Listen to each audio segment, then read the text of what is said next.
Here's how to teach the essay lecture. The key points we want to hit are making sure that students have the essentials: a clear thesis, concrete examples, and proper structure. We're also going to talk about the fact that you can prepare ahead of time for the essay, which a lot of students don't realize. The purpose of this page is just to talk students off the ledge. The essay is really not as difficult as they might think. For example, quick overview of the writing section. Remember that the essay is part of the writing section. It counts for about 30 to 35% of your overall writing section score. The rest, of course, is the multiple choice grammar. But here we're going to focus on the essay. Now, the bad news about the essay, you guys already know this, you only have 25 minutes. However, there's a lot more good news about the essay. First of all, you only have 25 minutes. Why is that actually good news? Because you are not expected to write a masterpiece. The graders aren't expecting some amazing, groundbreaking prose here. They realize the time constraints you're under. And each grader is going to spend only 2 or 3 minutes actually reading your essay. Remember that you'll have 2 graders. Each one will assign you a score from 1 to 6, and those scores will be added. The graders are basing their scores on overall impression, which essentially means, does this read like an essay? Does it have a clear thesis? Does it have specific concrete body examples? And does it have proper structure? They're not going to care that much about little ticky-tacky things like a misspelled word here or there, or grammar that's a little subpar, or some punctuation that's not quite right. Granted, you're much better off not having poor grammar or spelling or punctuation, but those are not the things that make up the bulk of your score. Also, there's no right or wrong answer as long as you are clear and stick to the topic. So there's a lot of good things about this essay. This isn't something where you have to prepare for 3 hours ahead of time. You just need to make sure that you complete the exercise. And we're going to treat it as something something pretty formulaic. All right, the other key point, you can see that the 2 reasons you shouldn't be afraid here. Well, the first one's a little silly. It doesn't have any upper body strength or teeth or anything like that, so you can take it down in the fight. But the second one is really quite important. This is actually the easiest way to earn points on the SAT because it's really the only part that you can completely prepare for ahead of time.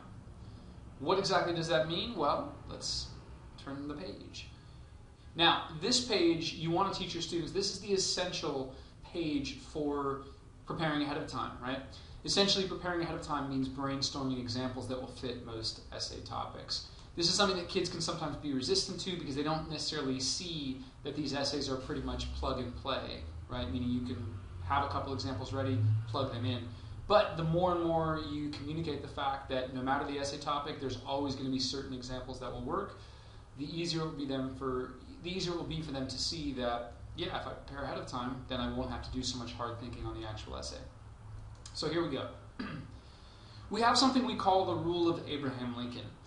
Basically, the essay topics are always extremely general. If you've seen some sample topics, you know that there are things like, do people have to be highly competitive in order to succeed? Well, think about Abraham Lincoln. Was he highly competitive? Even if you don't know much about Lincoln, you probably know the basic thing, which is that he was President of the United States, right? Even if you don't know more than that about him, do you get to be president without being competitive? No. Think about modern campaigns. The last couple elections have been very competitive, very contested. But in the 1900s, it wasn't any different. The elections were perhaps even more competitive, more contested if possible. So even if you don't know much about Lincoln, you can probably fairly say that he was competitive, given that he became president. But a topic might be something like, does adversity lead to self-discovery? Well, did Abraham Lincoln face adversity or difficulty?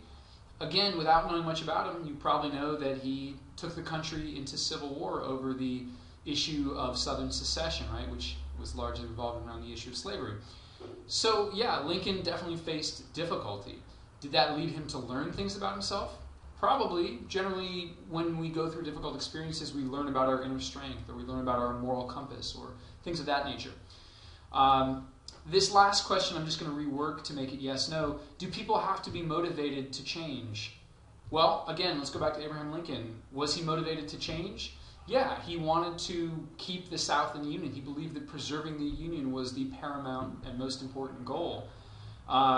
So he definitely was motivated to bring change, and he did bring change. He, obviously abolished slavery eventually, or at least issued the Emancipation Proclamation to abolish slavery in the rebelling states. The idea is that Abraham Lincoln will fit almost any essay topic, especially a historical one. And the essays are always big and broad. They're always revolving around abstract concepts, things like courage, or progress, or leadership, or creativity, right? Now, occasionally there are topics that are a little more modern, that Lincoln might not fit so well, even though you could probably still find a way to sneak him in.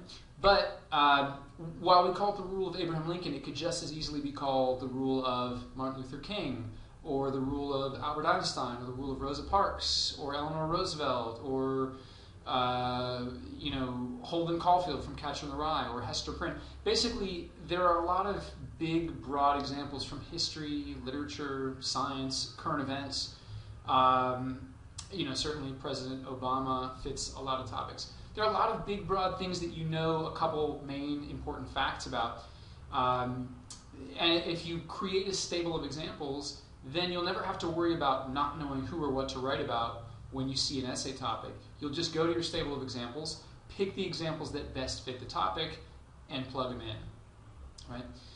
So what you want to do here, what we're going to do now is go through these different kind of fields, history, science, technology, arts, and entertainment, and just write people in, right? These are obviously not topics. We're just trying to generate examples, people that we know some key facts about, right? You don't have to go learn about 10 new people. If you know 10 good figures from history, literature, science, culture, you want to have a couple of each, ideally. If you already know about some, maybe you've read a paper, or you've written a paper about them, maybe you've watched a movie about them, or you've just kind of studied them on your own or in class, then you probably know enough about them to use them in an essay. All right, so here is where you want to have your students start throwing names out. And, write them up on the board. Encourage students to borrow each other's examples. There's no intellectual property here that we need to worry about. For history, we're going to get people like FDR and JFK, and George Washington, and Rosa Parks, et cetera, et cetera. Science, technology, you'll get people like Einstein, and Edison is good for persistence. Maybe Watson and Crick for their important discovery of DNA, or Darwin for challenging accepted models, or Galileo challenging the church, etc. Arts and entertainment, you can certainly get creative people, maybe Picasso, or Pollock. Those are interesting artists. Under the scope of entertainment, that might get more into current events and pop culture. You want people to be careful of using pop culture examples unless the topic specifically has to do with pop culture, right? If the topic is more about something historical, for example, one of the sample tests, I think 1G, the topic is, does humanity progress only by challenging established rules? Well, certainly somebody like, Lady Gaga has challenged established rules. Is she bringing about progress for humanity? Maybe. You could maybe argue it, but it's probably not going to be as convincing an argument as showing that Abraham Lincoln, who challenged, Southerners' view of their position within the Union and who challenged their beliefs on slavery, he certainly brought about very measurable progress and significant progress, right? So unless the topic is specifically about pop culture, you want to warn your kids against using pop culture examples. But we could figure sports figures in here too. Jackie Robinson, certainly very important, within the context of civil rights, not just baseball. But at any rate, the goal here is to get your students to kind of fill these out. If they come up with, we could throw in examples from literature here too. Hester Prynne or Gatsby is another common one. Main thing is to get students drumming up examples and then encourage them to grab 7 or 10 that they like from this list and make note cards and jot down the key bullet points, right? For somebody like Rosa Parks, you don't need to know or even kind of forgetting the obvious one that we often use, Martin Luther King. For somebody like Martin Luther King, you don't need to know when he was born or where he went to college. Those things are not going to be important in the scope of the essay. What you need to know are the bullet point facts. He helped organize the Montgomery bus boycott in 1955. He led other kinds of boycotts. He led sit-ins, peaceful protest, nonviolence. He, of course, gave speeches and led the March on Washington that culminated in the I Have Dreams speech. And the cumulative effect of all that was to help get the Civil Rights Act passed in 1965. And, of course, he was assassinated a few years later in 1968 because of all his civil rights work. If you know those things, you don't necessarily have to know every single detail, but if you know those big bullet points, then you know enough about Martin Luther King to use him as an example. All right, so the key part of this page is to make sure that students are being strategic in terms of their setup, right? You don't want them just going willy-nilly into the essay to try to get through in 25 minutes, feeling that time pressure. You want them organizing their ideas. And students are often resistant to outlining because they just don't know how to do it, right? But if you show them how to do it, they'll be more likely to. And if they feel like it's effective, if they feel like they can use their outline to really create their body paragraph or their full essay, then it's going to be a lot more effective for them. So here we go. Now, even though you only have 25 minutes to write the essay, you don't want to just start writing as soon as the proctor says go. Think about that. If you just start writing for 25 minutes without thinking, you're probably going to write in a disorganized fashion. Ideas are going to come out sort of left and right and not necessarily in the correct order. So you have only a little bit of time, but you're going to be better served by spending a few minutes up top outlining your ideas, right? Think of it this way. If you were going to drive across country, hopefully you wouldn't just get in your car and step on the gas pedal. You'd consult a map, right? Well, when you write an essay, you want some sort of a map. In this case, an outline, right? So before you write, you want to spend 2 or 3 minutes preparing. What does that preparation consist of? Maybe even 3 or 4 minutes. But here's what that preparation consists of. First, read the assignment question. The reason we have you read this first is this is the question you have to answer. It's really important to answer this question directly. You can use the wording of the question, you can put it in your own words, but you have to answer this question directly one way or the other. Going back to the previous topic, if the topic is about does humanity progress only by challenging established rules, you can't just talk about progress. You can't just say, yeah, progress is good, because when things become better, then people have an easier life. That's not what the question is. The question is, does humanity progress only by challenging established rules? Basically, there are only 2 answers. Yes, humanity progresses only by challenging established rules. Or no, humanity does not progress only by challenging established rules. Now, there are variations on those, but those are the 2 basic answers, right? Yes or no. Make sure you answer that question. Next, you want to read the quotation. Don't get too bogged down in the wording of the quote. It's just there to kind of jog your sense of what the topic is about. But don't get weighed down in it. The really important part is that topic question. Once you've read those, that should take you, maybe half a minute. Then you're going to do your IBC. This is the bulk of your preparation. This is essentially an outline. Now, you may not like outlining. Maybe it just seems like extra work that doesn't really pay off. But if you outline right, it's going to make your writing a lot easier, right? It's going to make life easier for you when you get to the actual essay stage. So what exactly should your outline be? How do you make an effective outline? Well, let's break it into its component parts, I, B, and C. Just like your essay will have intro, body, and conclusion sections, so will your outline have intro, body, and conclusion sections. What do you need? Well, let's keep it simple. In the intro, you just need to jot down a quick phrase about how you plan to respond to the question, and that will become your thesis when you start writing your essay. Now, another quick note, when you're jotting down your outline, nobody's going to see it, so make sure that you're using shorthand. Don't write out full sentences, and use whatever kind of shorthand makes sense to you. Nobody else has to be able to understand it. The essay graders certainly aren't going to see it. So keep it efficient. Use whatever shorthand you want. That's all the intro is. Jot down a quick phrase about how you plan to respond to the question. That will keep you on target, making sure that you are answering the question directly. Next, the body. Well, just as the body is the bulk of your essay, so is the body note the bulk of your outline.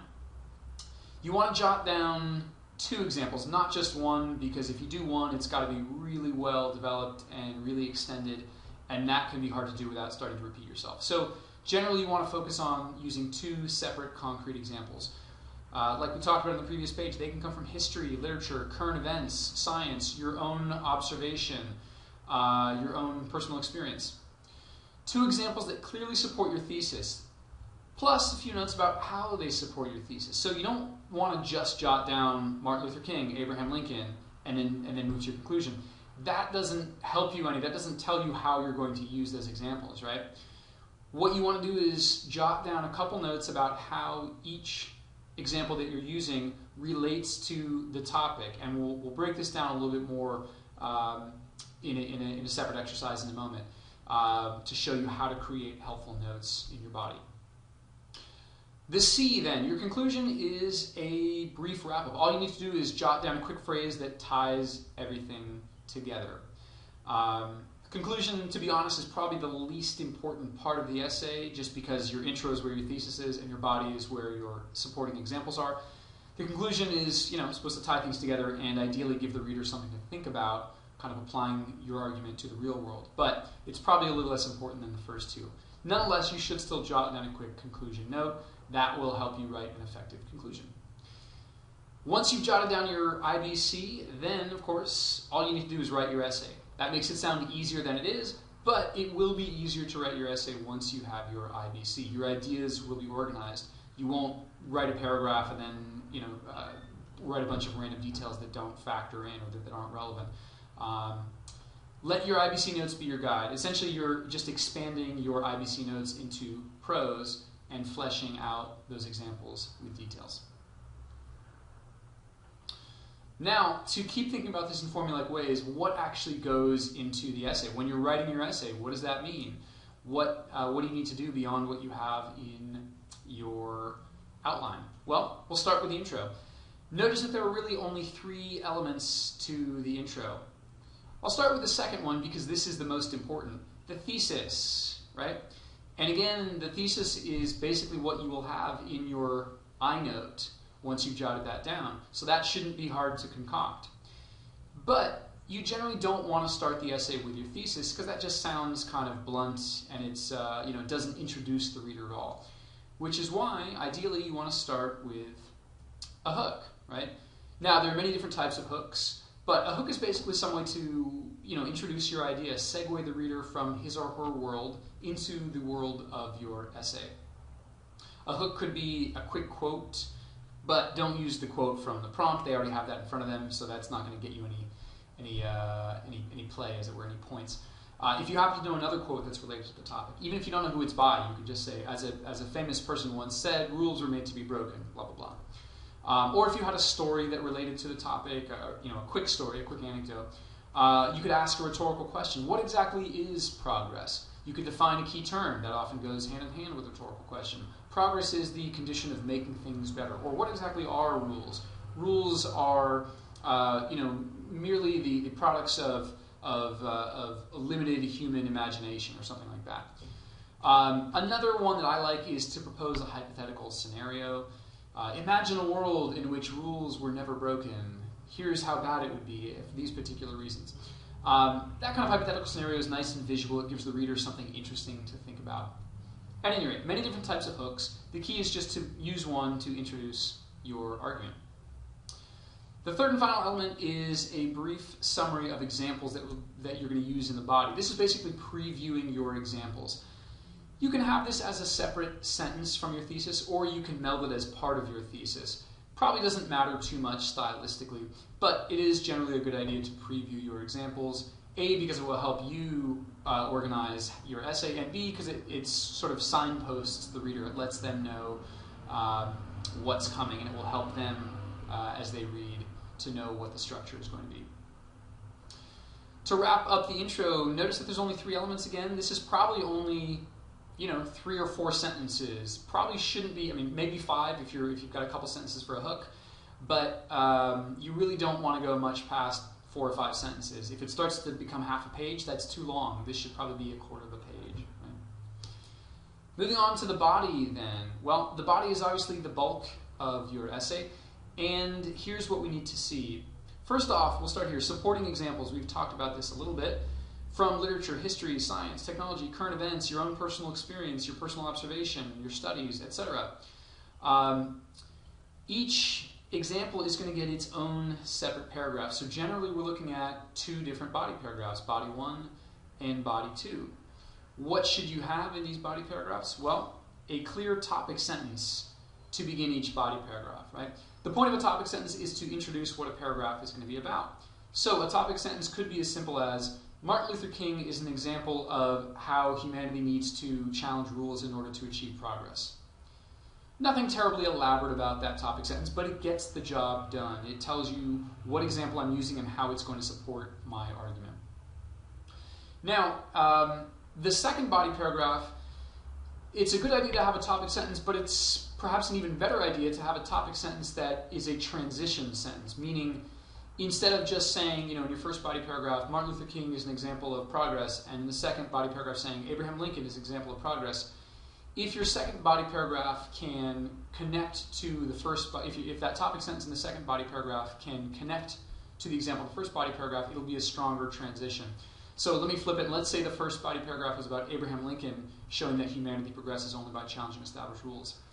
Then if your second body paragraph was about Martin Luther King, you might say, just as Lincoln helped the cause of African American civil rights in the 19th century, so did Martin Luther King further African American rights in the 20th century by going against established structures, something like that, right?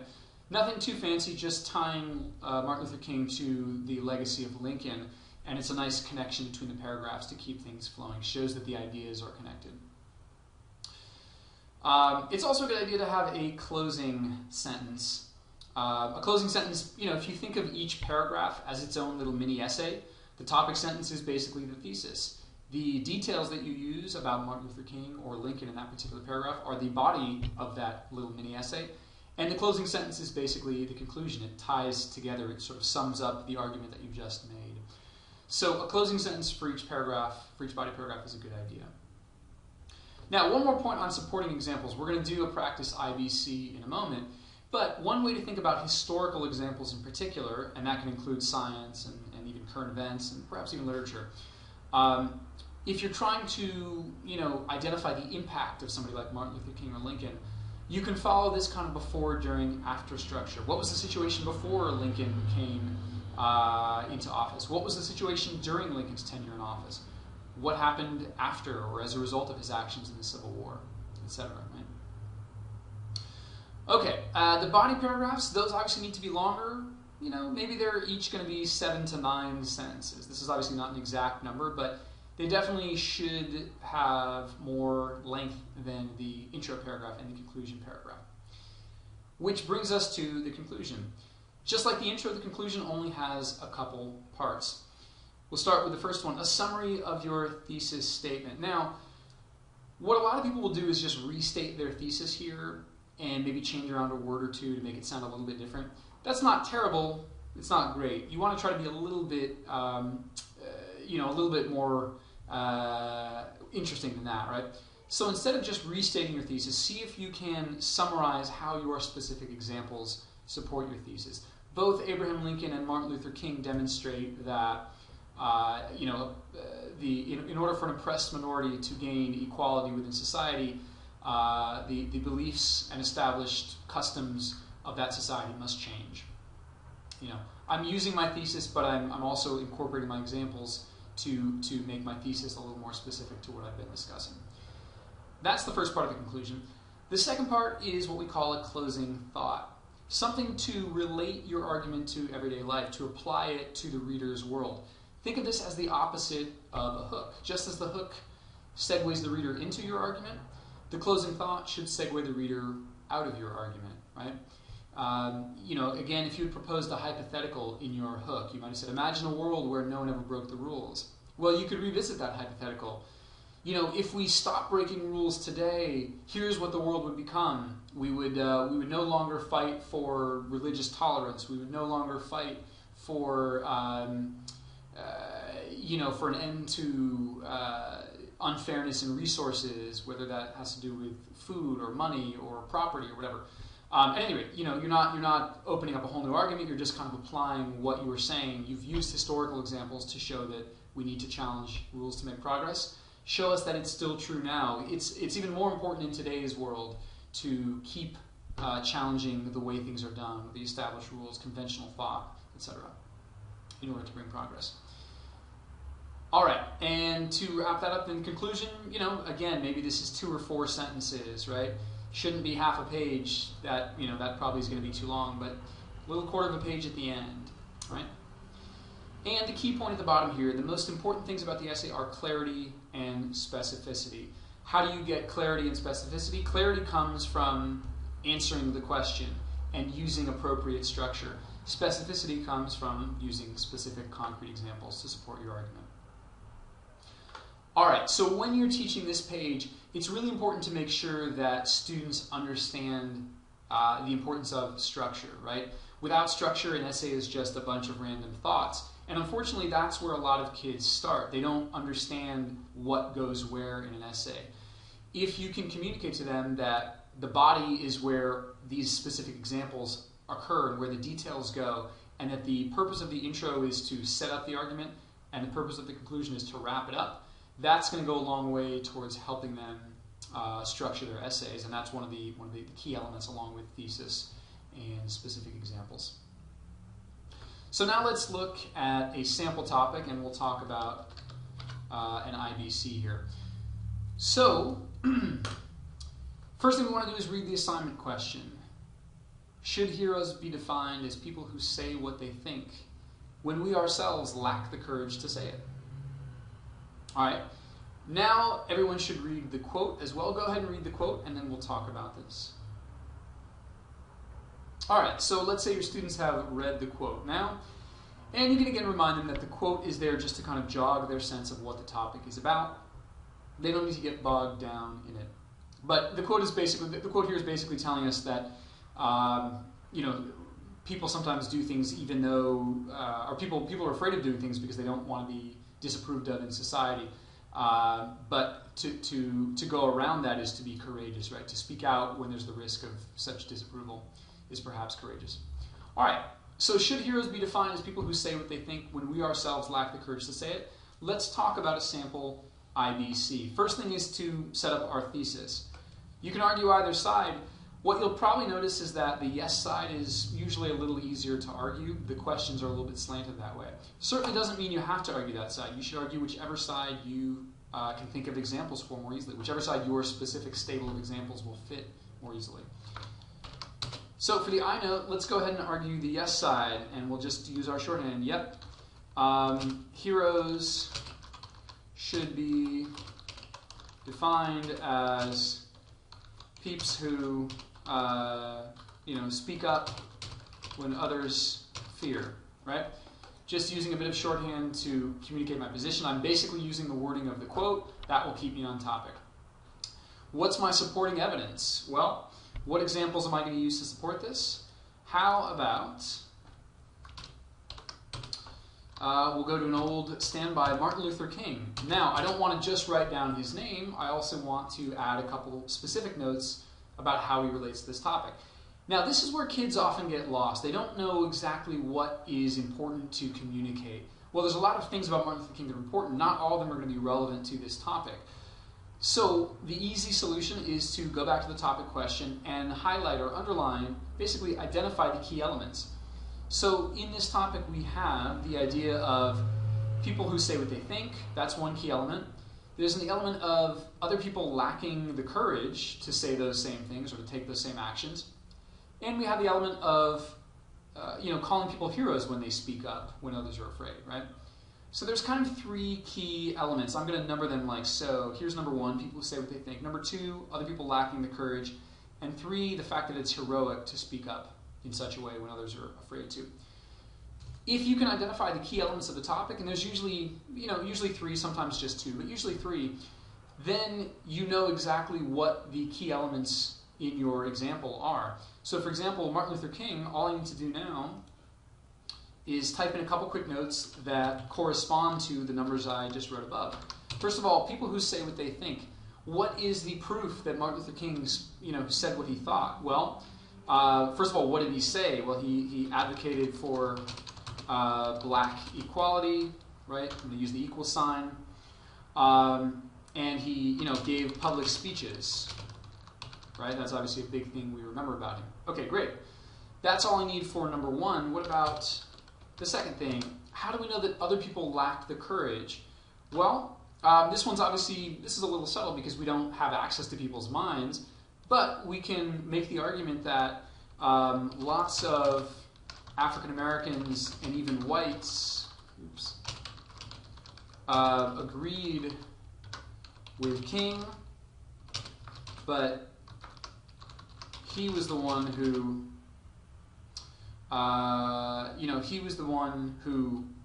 actually, did and said, right? He's the one who made the speeches and took the actions, right?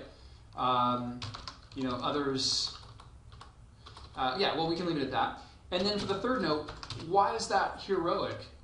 Why is it heroic that King spoke up when others were afraid? Well, because King risked,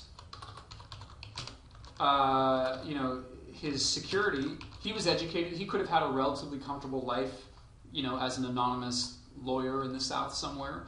But he also, eventually risked his life and was assassinated. So putting, the common, putting the common good over individual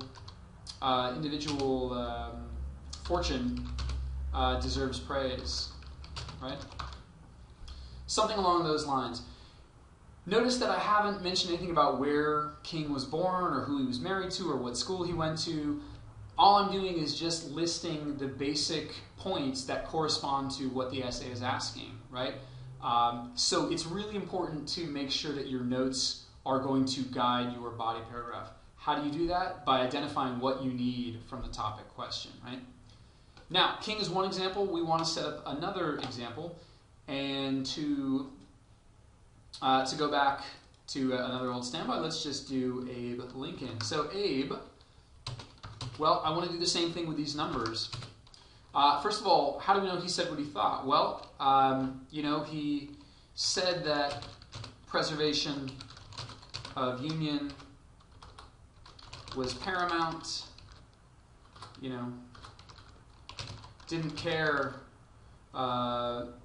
that South hated him, right? He said what he thought. He just didn't care because he believed so much that the preservation was such a key goal. What about, let's move this to the next line, what about the second thing? That others lacked the courage. Well, there were certainly other abolitionists. Abolition. Seems like too many. Okay, abolitionists in North. Let's see. Flip on a light here, but other abolitionists in the North.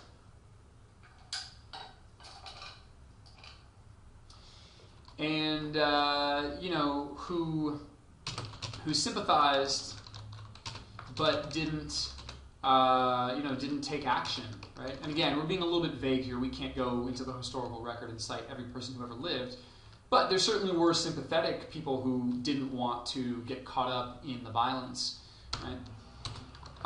So then the final question: why should we define Lincoln as a hero? Because he spoke up. Well, again, he risked the comfort of an easy presidency. I mean, it was probably never going to be easy, but he certainly could have made it easier by not bringing the country into war. For the greater good of an oppressed people, right? Which is the height of selflessness. And that's certainly something we praise.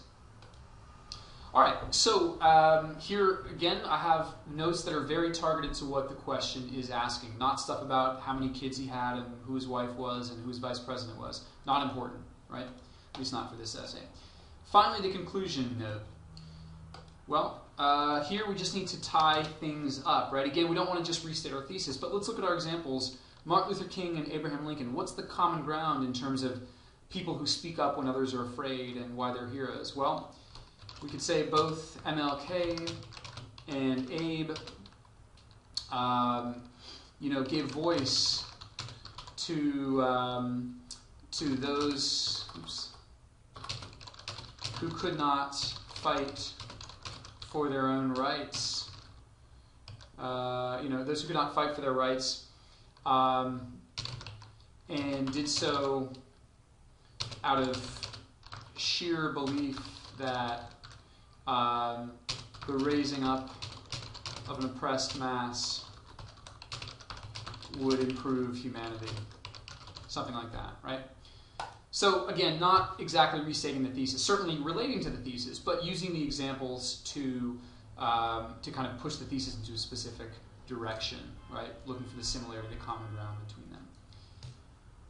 All right, so that is how to teach the essay. Again, the key things are making sure that students know the essentials, thesis, examples, structure, and then making sure that they prepare their examples ahead of time and that they know how to outline, right? Because typically what you'll see is that students will write the same kinds of essays over and over again until they have the essay lecture. Once they have the essay lecture, they usually get better at structure. But even once they've had the lecture, sometimes they still fall back on using a vague, non-specific example, or they fall back on a thesis that doesn't quite answer the question, or their structure falters a little bit. So make sure that they know how to outline, because that will prevent them from slipping into a panic as they're writing an essay and kind of throwing in random ideas all over the place.